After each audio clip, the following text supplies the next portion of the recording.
Baik, Assalamualaikum warahmatullahi wabarakatuh.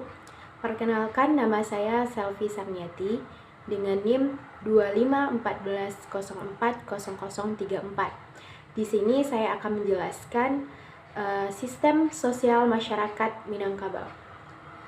Sebelum masuk ke materi sistem sosial masyarakat Minangkabau, kita harus mengetahui apa itu sistem sosial. Nah, sistem sosial itu adalah jaringan hubungan berpola yang membentuk suatu keseluruhan yang koheren, terdiri dari individu, kelompok, dan institusi yang saling berkaitan dan bergantung satu dengan yang lainnya untuk mencapai tujuan yang sama.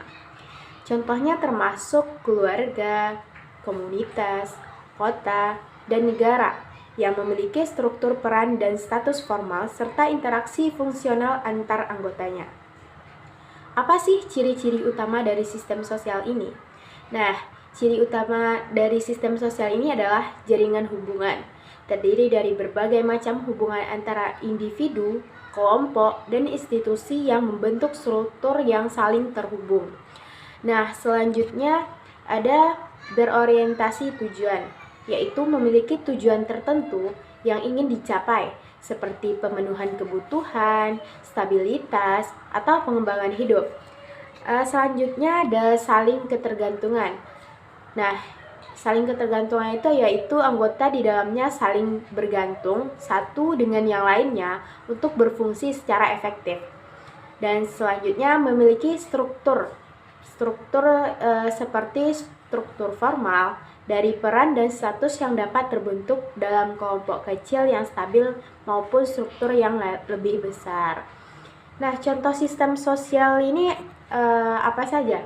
Contoh sistem sosial ini ada keluarga inti, unit dasar dalam masyarakat yang terdiri dari orang tua dan anak-anak yang saling berinteraksi dan memiliki peran masing-masing.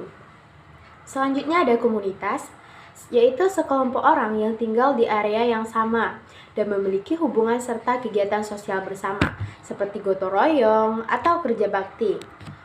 Selanjutnya ada kota atau negara, sistem sosial yang lebih besar dan kompleks yang mencakup berbagai institusi, organisasi, dan kelompok yang memiliki fungsi dan peraturan masing-masing. Selanjutnya ada lingkungan sekolah. Lingkungan sekolah ini melibatkan interaksi antar siswa, guru, staf, dan orang tua yang bekerja sama untuk mencapai tujuan pendidikan. Nah, mungkin sekiranya itu adalah pengertian dari sistem sosial. Selanjutnya kita masuk ke sistem sosial masyarakat Minangkabau. Apa sih sistem sosial masyarakat Minangkabau itu? Sistem sosial masyarakat di Minangkabau. Yang pertama itu ada susunan masyarakat. Susunan masyarakat Minangkabau itu terdiri dari 5. Yang pertama itu ada rumah tanggo, yang kedua itu ada parui, yang ketiga itu ada kaum, yang keempat itu ada suku, dan yang kelima itu ada yang namanya nagari. Nah, apa sih yang disebut rumah tanggo? Rumah tanggo yaitu tempat tinggal suatu keluarga. Dalam masyarakat Minangkabau, tempat tinggal itu diwariskan kepada wanita atau ibu, karena kedudukan wanita sangat istimewa. Rumah tangga itu untuk tempat tinggal bersama anak-anaknya. Sedangkan laki-laki tetua dalam kaum bertugas memelihara, mengolah, dan mengembangkan harta milik kaum, tapi tidak untuk menggunakannya. Sistem garis keturunan ibu ini dibentuk berdasarkan ketentuan kodrat alam. Secara alamiah, ibu yang mengandung, menyusui, dan mendidik anak-anaknya itu cenderung lebih dekat dengan anak-anaknya. Sedangkan seorang ayah lebih banyak berada di luar karena harus mencari nafkah. Anak-anak itu lebih dekat dan nyaman ketika ada di samping ibunya. Nah, yang kedua ada parui. Parui merupakan sebutan atau susunan masyarakat Minangkabau terkecil. Kalau di bahasa Indonesia artinya perut. Parui adalah keluarga besar yang berasal dari satu perut menurut garis keturunan ibu. Parui merupakan semua saudara laki-laki dari ibu disebut mama oleh anak-anak dalam kekerabatan parui tersebut. Sebaliknya, semua anak-anak dalam paruh disebut kemenakan oleh saudara laki-laki ibunya.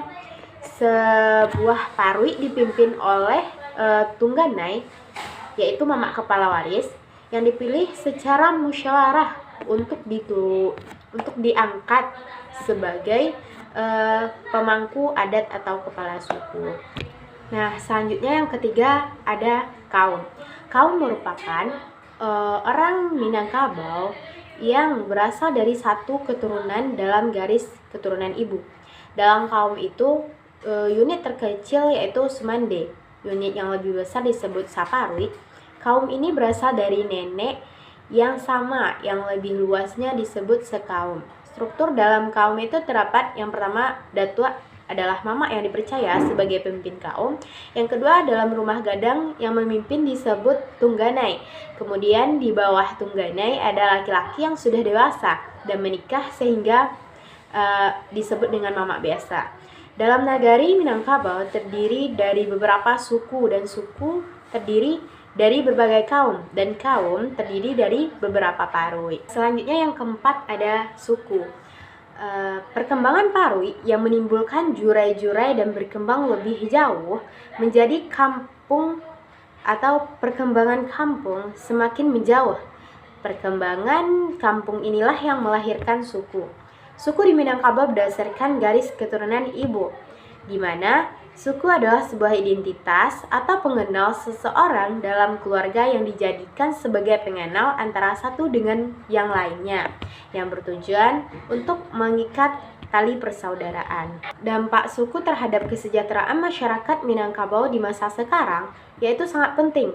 Kaitannya karena di dalam Minangkabau tidak boleh menikah dengan yang sasuku, yang sama atau dengan datuk yang sama karena bisa berakibat fatal pada keturunan berikutnya. Dan jika ada yang menikah dengan suku yang sama, maka mereka akan diasingkan dari suatu kaum. Yang keempat yaitu nagari. Nagari merupakan suatu masyarakat hukum. Nagari adalah gabungan dari beberapa suku, minimal mempunyai 4 suku. Dan menurut hukum adat ada 4 syarat untuk mendirikan sebuah nagari.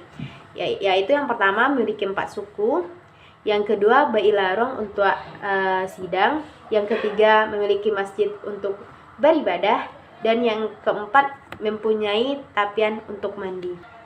Nagari adalah suatu kesatuan masyarakat adat yang mempunyai wilayah tersendiri yang jelas batasan-batasannya dan mempunyai kekayaan alam tersendiri. Selanjutnya ada kepemimpinan dalam keluarga. Dalam masyarakat Minangkabau, kepemimpinan dalam keluarga berada di tangan mama, yaitu saudara laki-laki dari ibu yang bertanggung jawab atas kemenakannya, yaitu anak saudara perempuannya. Dalam aspek sosial, ekonomi, maupun pendidikan, ia memimpin kaumnya dan menjadi penasihat bagi kemenakannya. Meskipun perempuan adalah pemilik harta pusaka dari garis keturunan yang ditarik dari garis keturunan ibu, keputusan penting dalam keluarga seringkali melalui musyawarah dengan melibatkan berbagai pihak, yaitu sejalan dengan sistem kepemimpinan kolektif, yaitu Tungku Tigo Sajarangan. Siapa itu Tungku Tigo Sajarangan? Yaitu ada Nyinya Mama, ada alim ulama, dan juga ada cadik pandai. Peran mama dalam keluarga yaitu sebagai penanggung jawab utama.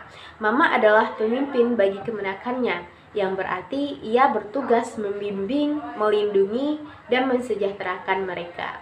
Baik, hanya itu yang dapat saya sampaikan.